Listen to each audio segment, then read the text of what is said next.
This is day one of building on our bus. We had this whole bed structure right here that we're tearing out right now. Dave's working on it right now. He's pulling out the heater actually. It's not too hot out here, but we're making movement. So right here I'm actually pulling out all of the side edges because the carpet is crimped right under it.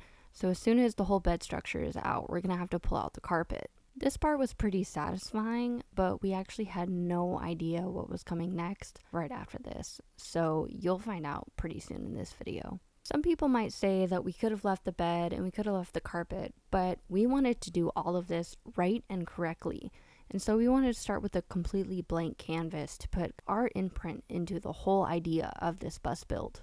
Considering the carpet was pretty easy as well as this bed, we were in pretty high hopes, but as you're gonna see, we start to run into some pretty big issues. Ran into our slightly first problem. We got coolant lines attached to the heater, and we want to take out all of the heaters and put in our own diesel heater.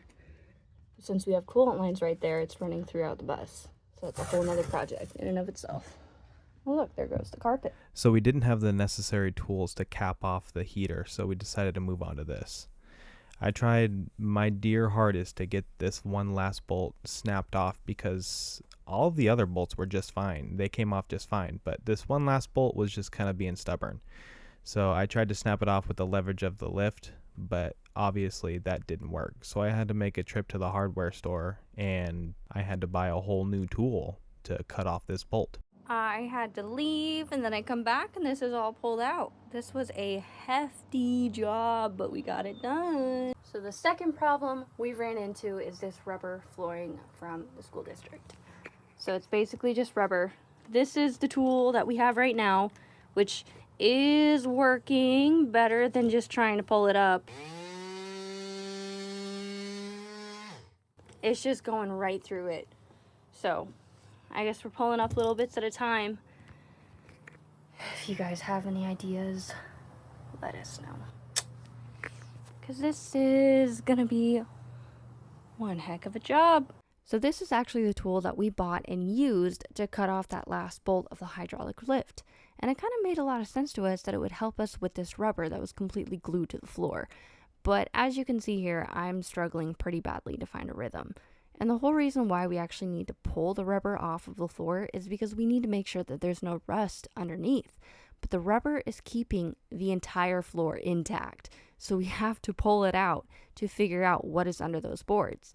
And as you can see here, this board doesn't look too terrible, but considering it was next to the door, it makes sense why it looks like that.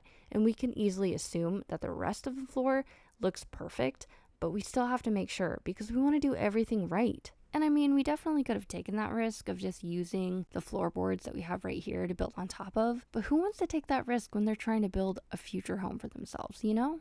And not only was the rubber an issue, but there were also so many screws in this floor. Like not just in the rubber, but you can see these tracks right here. There is a screw in every like 4 or 5 inches, and some of them were even stripped out. But it actually turns out that we later found out that it was just those front few screws because they were packed in with dirt and that's why they were getting stripped out. We were easily able to pull out the rest of the screws throughout the entire bus just fine without using this method.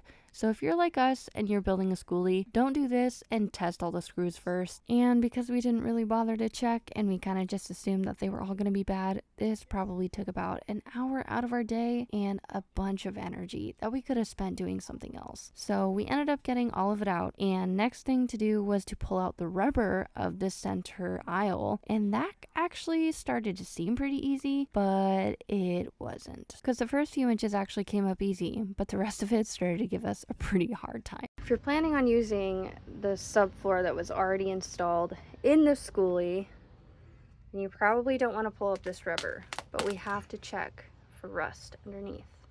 It was a bit disastrous.